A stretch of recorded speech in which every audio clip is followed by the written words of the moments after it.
Hello everyone, I'm Ambika Raina, All India Rank 164 in UPSC Civil Services Examination 2022।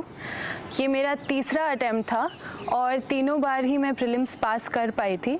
तो आज इस video में मैं आपको बताने वाली हूँ कि कैसे मेरी स्ट्रैटेजी रही, क्या क्या मेरे सोर्सेज थे, कैसे मैंने प्रैक्टिस किया and eventually how was I able to pass prelims all 3 times. इस वीडियो को मैं 4 पार्ट्स में डिवाइड करूंगी। पहली चीज़ है स्टैटिक की क्या प्रिपरेशन रहनी चाहिए, क्या बेसिक बुक्स आप फॉलो कर सकते हैं और क्या टाइमलाइन रहेगी इसकी। दूसरी चीज़ है करंट अफेयर्स कैसे प्रिपेयर करना है। तीसरी चीज़ है प्रीवियस ईयर्स क्वेश्चंस जो कि PYQs रहते हैं उनको कैसे यूटिलाइज कर सकते हैं। और लास्टली मॉक्स कैसे लगाने हैं, कितने लगाने हैं, उनको एनालाइज कैसे करना है। तो शुरू करते हैं first of all static section से। अभी ऑलमोस्ट 6 मंथ्स बचे हैं प्रीलिम्स एग्जामिनेशन 2024 के लिए। सो मैं आपको टाइमलाइन रफली अभी से लेकर मई तक की बताऊंगी, कैसे आप दिसंबर से लेकर मई तक डिवाइड कर सकते हैं time. So from December till February you should be able to finish your basic books of static so that you are able to start revising them. How I did it was कि दिसंबर में जैसे ही मैं कोई भी subject पढ़ना शुरू कर रही थी तो मैं उसका एक छोटा सेक्शनल मॉक लगाती थी so that I can see कि मैं कहाँ स्टैंड करती हूँ। एट दिस पॉइंट अगर आप प्रीलिम्स दे रहे हैं 2024 के तो मैं अज्यूम कर रही हूँ कि आपने एक बार तो सारी बेसिक बुक्स पढ़ी होंगी, तो आपकी ओवरऑल एक अंडरस्टैंडिंग होगी और आप एक मॉक लगा सकते हैं सेक्शनल का। इससे निराश नहीं होना है। जो मैंने पहली बार पॉलिटी का मॉक लगाया था लक्ष्मीकांत पढ़ने के बाद, उसमें मेरे शायद ही कुछ 25 मार्क्स आए थे, तो मैं काफ़ी सैड हुई थी। बट ये पॉइंट नहीं है। अभी इस समय पे अगर आप मॉक लगा रहे हैं उसका पॉइंट है ये समझना कि क्या आपकी कमी है प्रिपरेशन में, कहाँ आपको ज़्यादा ध्यान देना है, कौन सी आपकी स्ट्रेंथ्स हैं, वीकनेसेस हैं एंड कैसे इसको ओवरकम करना है। सो बिल्कुल भी निराश नहीं होइए, इनको मॉक्स को अच्छे से यूटिलाइज करिए। सो इन दिसंबर मैंने कैसे प्रिपेयर किया था, दिसंबर मैंने महीना रखा था पॉलिटी और मॉडर्न हिस्ट्री के लिए, क्योंकि इसका काफ़ी वेटेज होता है और इसकी बेसिक बुक्स बहुत ही सफिशेंट रहती हैं फॉर प्रीलिम्स। पॉलिटी के लिए मैंने 2 हफ्ते रखे for Laxmikant and for modern history I studied from Spectrum, again 2 weeks for that. So पहले हफ्ते में ही अगर आप एक सेक्शनल मॉक लगाएंगे और फिर आप पढ़ाई करेंगे, फिर हफ्ते के एंड में एक और सेक्शनल मॉक लगा के आप देख सकते हैं कि आपकी प्रोग्रेस कैसी है, क्या आप उस पॉइंट ऑफ व्यू से उस बुक को पढ़ रहे हैं जिस पॉइंट ऑफ व्यू से प्रीलिम्स में क्वेश्चंस आते हैं या नहीं। तो आपको नॉलेज गेन करने के लिए सिर्फ बुक्स नहीं पढ़नी, आपको इस पर्सपेक्टिव से बुक पढ़नी है कि उसके कैसे सवाल बनेंगे और आप कैसे उनको सॉल्व कर सकते हैं। देन जनवरी में मैंने इकोनॉमिक्स पढ़ा था, मेरे खुद के नोट्स बनाए थे मैंने मृणाल सर के लेक्चर्स से, एंड मैंने मैप्स पढ़ लिए थे बहुत सारे ज्योग्राफी के along with my notes of NCERT। In case आप जनवरी में इकोनॉमिक्स को अच्छे से पढ़ पाते हैं तो आपका एक बेस बन जाता है सो दैट फरवरी में जब बजट और इकोनॉमिक्स सर्वे आएगा आप उसको ढंग से पढ़ सकते हैं, समझ सकते हैं, अप्लाई कर सकते हैं अपने आंसर्स में। सो ये बहुत इंपॉर्टेंट रहता है कि before the budget comes out, before the economic survey comes out, you have a strong foundation in economics.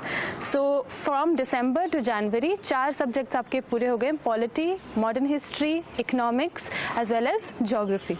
अब आते हैं फरवरी में। फरवरी में मैंने किया था environment from Shankar book and art and culture from Nitin Singhania sir's book and ancient and medieval history मैंने पढ़ा था from Tamil Nadu state books. So this was my February schedule। आप एक हफ्ता या 2 हफ्ता दे सकते हैं एक सब्जेक्ट को। सबसे ज़्यादा इम्पॉर्टेंट क्या रहता है इसमें कि आप जो सेक्शनल टेस्ट्स हैं, जो मॉक्स होते हैं, sectional test of prelims mocks, उनको सही तरीके से यूटिलाइज करें, क्योंकि आप कांस्टेंट फीडबैक लूप में जा सकते हैं। अगर आप एक सेक्शनल टेस्ट दे रहे हैं, आप समझ रहे हैं ये मेरी वीकनेस है, यहाँ पे मुझे नहीं समझ आ रहा है, ये मेरी गलतियाँ हो रही हैं, और फिर आप जाके फिर से पढ़ रहे हैं वो बेसिक बुक और समझ रहे हैं कि कैसे आपको आंसर करना है, तो वो आपके लिए बहुत ज़्यादा फायदेमंद होगा और आपका माइंड एक तरह से ट्रेन हो जाएगा कि कैसे सवाल को देखना है और उसका आंसर कैसे देना है। इसका मतलब फरवरी तक आपका सारा polity, modern history, economics, geography, environment, ancient and medieval history as well as art and culture एक बार अच्छे से पढ़ा जा चुका है सारी बेसिक बुक्स से। इसके बाद आते हैं हम करंट अफेयर्स सेक्शन पे। करंट अफेयर्स एक बहुत ही ऑनगोइंग प्रोसेस रहता है। मैं रोज़ 2 न्यूज़पेपर्स पढ़ती थी, the Hindu and Indian express. आप एक भी अगर बहुत रिलीजियसली फॉलो कर रहे हैं तो आई फील वो इनफ हो सकता है, as long as you are compensating in the other department such as current affair dailies, current affair मंथलीज।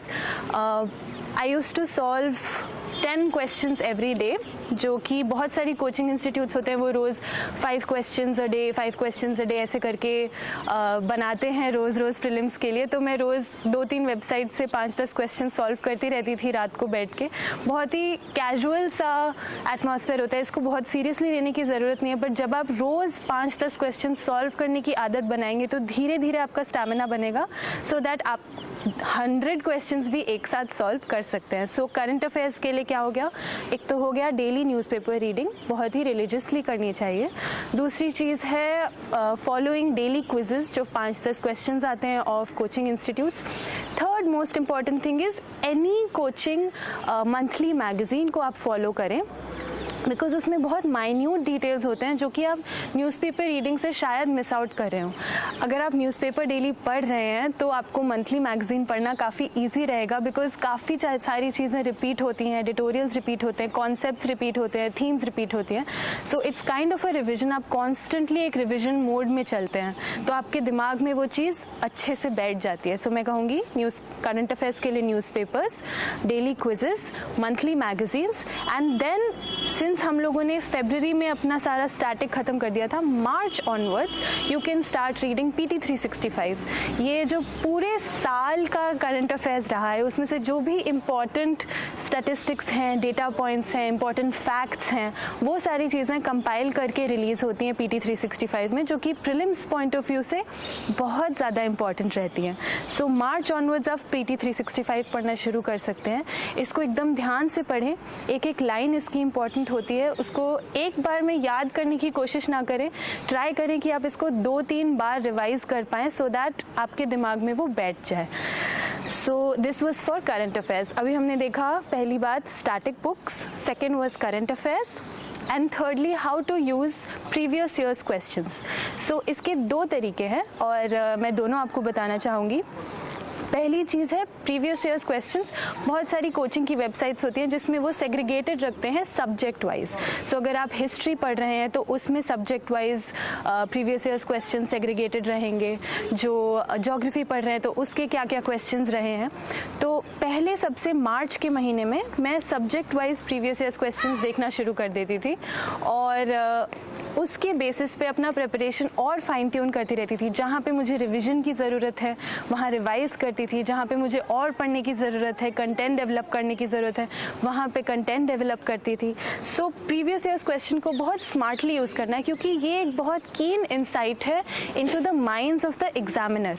जो एग्जामिनर है उसने आपको बहुत बेसिक सा, यूपीएससी आपको बहुत बेसिक सा सिलेबस देता है प्रीलिम्स का, उसमें इतना ज़्यादा कुछ इंसाइट नहीं मिल पाता है, बट आप सबसे ज़्यादा इंसाइट प्रीवियस ईयर्स क्वेश्चन से देख सकते हैं। जब आप प्रीवियस ईयर्स क्वेश्चंस को अच्छे से पढ़ेंगे, समझेंगे कि वो क्या पूछना चाहते हैं, तो एक तरह से आपका माइंड ऐसे वर्क करने लगेगा कि क्या एग्जामिनर ढूंढ रहा है, किस टाइप के सवाल पूछे जा रहे हैं। So previous years questions first of all subject wise आप पढ़ लें।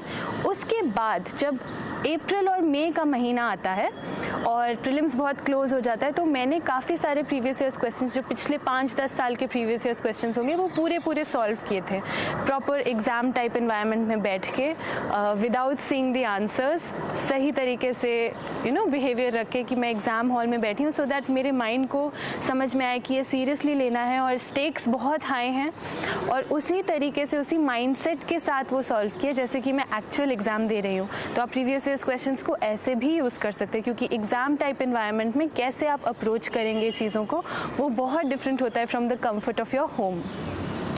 सो ये तीसरी चीज़ देख ली हमने, प्रीवियस ईयर्स क्वेश्चंस को कैसे यूज़ करना है। Now lastly but most importantly, मॉक्स कैसे लगाने हैं प्रीलिम्स के। If I see one thing which helped me pass prelims every single time, I will definitely say it was the number of mocks I gave and how I analyzed it. तो सिर्फ ये important नहीं रहता है कि आप कितने सारे मॉक्स लगा रहे हैं, उसके साथ साथ इक्वली इम्पॉर्टेंट ये रहता है कि आप उसको एनालाइज कैसे कर रहे हैं।